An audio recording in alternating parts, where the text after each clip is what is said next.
قرآن ہے یہ تمہاری ہی کتابوں کی تصدیق کرتا ہے اور جبرائیل امین بھی تمہاری کتابوں کی تصدیق کرتا ہے، سو تم اس سے اپنا دشمن کیوں کہتے ہو؟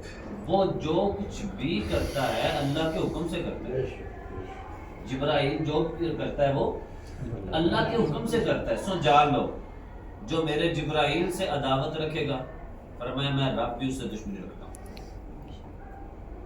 سمجھ کے بات کیا سمجھ؟ ہاں جی۔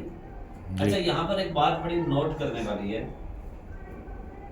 کہ حضرت جبرائیل امین کی فضیلت دیکھیں کہ انہوں نے حضور علیہ السلام کے قلب اطہر پر قرآن اتارا، گویا قرآن کا اتارنا ان کے لیے وجہ فضیلت اور شرافت بن گئی، گویا ان کے لیے یہاں پر حضرت جبرائیل امین کی ایک فضیلت اور شرافت بھی ہے، کیا کہ ان کو فضیلت اس لیے دی ہے اور ان کو شرافت اس لیے دی ہے کہ وہ قرآن حضور کے قلب اطہر پر اتارتے اور فرمایا اس قرآن کے اتارنے پر تم ان سے دشمنی رکھتے ہو، سو جان لو پھر اللہ بھی تم سے دشمنی رکھتا ہے، اللہ بھی تم سے۔ اب اس کا مطلب یہ ہے کہ جو بندہ کسی بھی نبی اور رسول سے عداوت رکھے گا اللہ تعالیٰ اس سے دشمنی رکھے گا، اللہ تعالیٰ بھی اس سے دشمنی رکھے گا۔ اور آگے اللہ تعالیٰ نے ارشاد فرمایا وَلَقَدْ أَنزَلْنَا إِلَيْكَ آيَاتٍ بَيِّنَاتٍ وَمَا يَكْفُرُ بِهَا إِلَّا الْفَاسِقُونَ، اور بالتحقیق بے شک، وَلَقَدْ اور بے شک، انزلنا ہم نے اتارا، الیک آپ کی طرف، آیات نشانیاں، بینات واضح، وما یکفر بها الا الفاسقون، وما یکفر بها اور اس کا انکار نہیں کرے گا مگر فاسق لوگ۔ فاسق کون ہوتے ہیں؟ فاسق اس کو کہتے ہیں جو اعلانیہ گناہ کرتا ہے۔ فاسق کون ہوتا ہے؟ گناہ کرتا ہے۔ گناہ کیا؟ دل سے نیک ہے، سوری بظاہر نیک بنتا ہے لیکن اس کے اندر کھوٹ ہوتا ہے، اس کے اندر کھوٹ ہوتا ہے۔ آگے چلتی ہیں، حضرت عطا رضی اللہ تعالی عنہ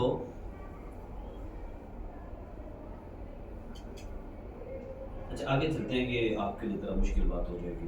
او کلما عاہدوا عہدا نبذه فریق منهم، تو کیا یہ حقیقت نہیں؟ آگے اللہ تعالیٰ نے یہودیوں کی فطرت بتائی کہ یہودیوں کی فطرت کیا ہے، فرمایا تو کیا یہ حقیقت نہیں کہ جب بھی یہود نے کوئی وعدہ کیا اللہ سے، جب بھی یہود نے کوئی عہد لیا اللہ سے، فریق منہم نبذہ فریق منہم، تو ان میں سے ایک گروہ نے اسے بہرحال توڑ ڈالا۔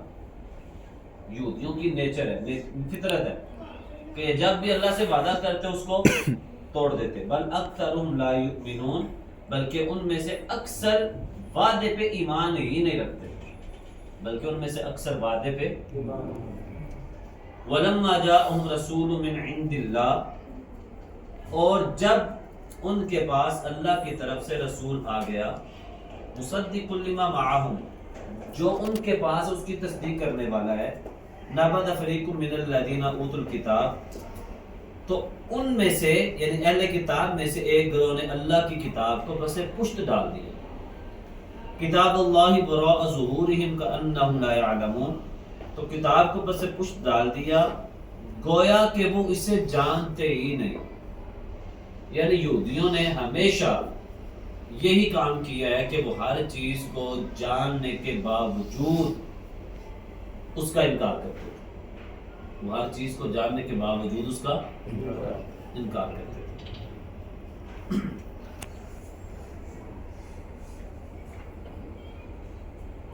کہ حضرت عطا فرماتے ہیں یہود مدینہ اور حضور علیہ السلام کے مابین معاہدات طے ہوئے، معاہدے ہوئے تھے جو مدینہ میں یہودی رہتے تھے کہ مشرکین کے مقابلے میں یہود آپ کا ساتھ دیں گے، مگر بنو قریظہ نے بار بار عہد شکنی کر کے مشرکین کا ساتھ دیا، تو اللہ تعالیٰ نے فرمایا یہود وہ لوگ ہیں جنہوں نے آپ سے معاہدہ کیا اور وہ ہر بار اپنا وعدہ توڑ دیتے ہیں اور انہیں کچھ ڈر نہیں، گویا عہد شکنی یہود کی فطرت میں شامل ہے۔ اگر یہ رسول اللہ صلی اللہ علیہ وسلم کے بارے میں تورات میں ان سے لیے گئے وعدوں کی پاسداری نہ کرے تو اس میں کوئی تعجب کی بات نہیں ہے۔ ساری بات کا لب لباب خلاصہ یہ ہے کہ اللہ رب العزت نے یہودیوں کی نیچر بتا دی، فطرت بتا دی. فرمایا ان کی فطرت یہ ہے کہ اے حبیب اگر یہ بار بار آپ سے وعدہ توڑتے ہیں تو یہ کوئی آج کی بات نہیں ہے، ان کی یہ شروع سے عادت ہے کہ جب ان پر عذاب نازل ہوتا تھا تو حضرت موسیٰ علیہ السلام سے گزارش کرتے کہ آپ اللہ سے دعا کریں ہم سے عذاب دور ہو جائے. تو جب اللہ نے ان کی دعا قبول کر لی، یہودیوں سے عذاب ٹلنا، انہوں نے پھر اللہ کا انکار کر دیا، کہتے تھے ہم تو آپ سے وعدے کیے ہی نہیں ہیں. ان پر جموں کا عذاب آیا، ان پر یہ بھی عذاب آیا کہ ٹڈیاں، مینڈک، خون، یعنی ان کے پانی کے اندر بھی خون تھا، پانی پینے لگتا وہ خون بن جاتا. اس طرح کے عذاب جب ان پر آئے، اللہ رب العزت نے حضرت موسیٰ علیہ السلام کی دعا کو قبول کرتے ہوئے ان سے عذاب ٹال دیے. اور یہ کیا کرتے تھے، جیسے ہی ان سے عذاب ٹلتا یہ پھر اللہ کا انکار کر دیتے. تو حضور علیہ الصلوۃ والسلام جب پریشان ہوتے تھے نا کہ یہ لوگ کیوں نہیں اللہ کے دین کو مانتے، تو سرکار پریشان ہو جاتے. تو اللہ رب العزت نے فرمایا ابھی آپ پریشان نہ ہو، ان کا کام ہی شروع سے ہے کہ یہ وعدے توڑتے ہیں. اور آج یہودی جو کچھ مسلمانوں کے ساتھ کر رہے ہیں، اور خصوصاً آپ یہ سعودیہ والوں کو لے لیں، یہ کتنے معاہدے ان کے ساتھ کر رہے ہیں اسرائیل کے ساتھ. تو کیا یہ اسرائیل یہود ہمارے سگے ہو سکتے ہیں؟ انہوں نے فلسطین والوں سے جگہ مانگی تھی کہ ہمیں صرف آپ پناہ دے دیں، اور آج ان کے ساتھ انہوں نے کیا کیا. تو جو ہمارے نبی کے مخلص نہیں بنے وہ ہمارے مخلص ہو سکتے ہیں، لیکن ہمارے حکمران، ہمارے لبرل جو لوگ ہیں وہ ان کے پیسوں سے پلتے ہیں. آپ یہی اندازہ لگا لیں، ایک چھوٹی سی بات کرنے لگے، یہ ہمارے ہاتھ میں موبائل ہے،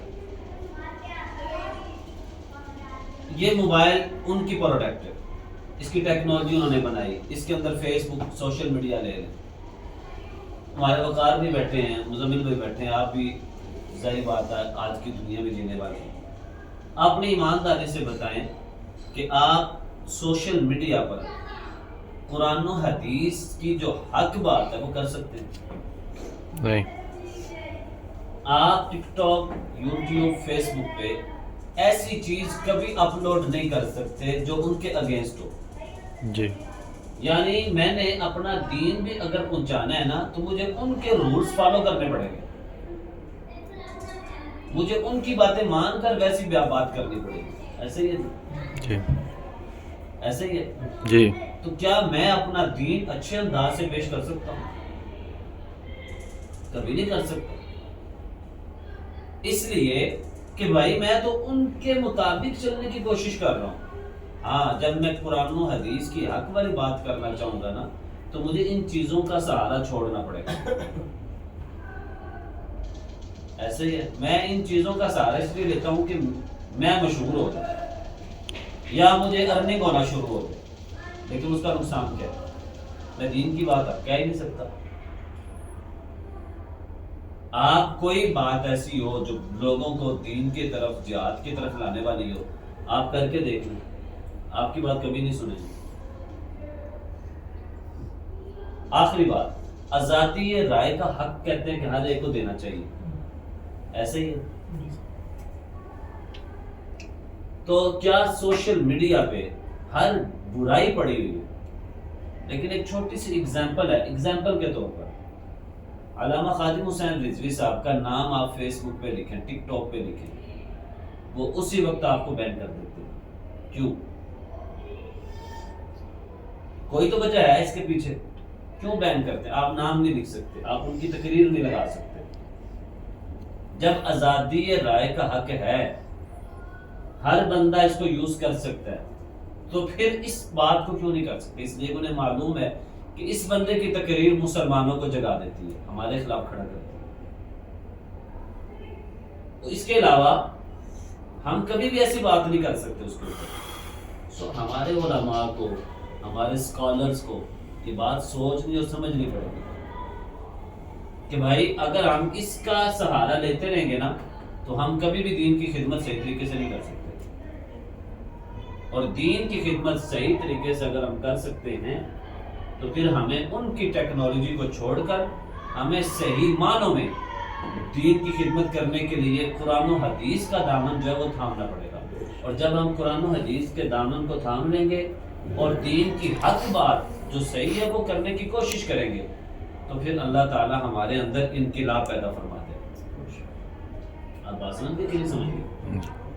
سو اس لیے اللہ رب العزت نے آج کا جو سبق ہم نے پڑھا ہے آیت نمبر 96 سے 101 نمبر آئے سورہ بقرہ کی، اس کے اندر یہودیوں کی فطرت بتائی ہے کہ ان کا کام عبادت توڑنا ہے.